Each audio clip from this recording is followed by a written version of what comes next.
ദർശനമാലയിലെ അപവാദ ദർശനത്തില് ആദ്യത്തെ ഒരു പിന്നെ ശ്ലോകം very very very very useful. അത് ഞാൻ വായിച്ചു കേട്ടിട്ടുണ്ട്. ഐ കാൺ ഹെൽപ്പ് എഴുതുന്നു. കാരണം അതിൽ നിന്നൊക്കെയാണ് നമ്മൾ ചില കാര്യങ്ങൾ ഗുരുജിയും നമ്മളെ പഠിപ്പിച്ച് തന്നതൊക്കെ ഇസ് ബേസ്ഡ് ഓൺ ദാറ്റ്.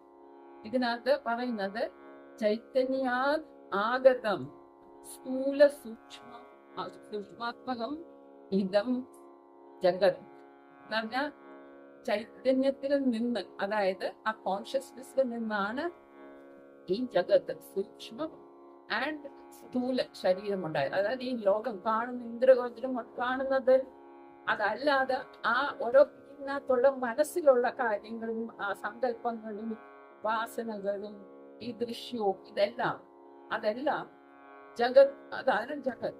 ഇതെല്ലാം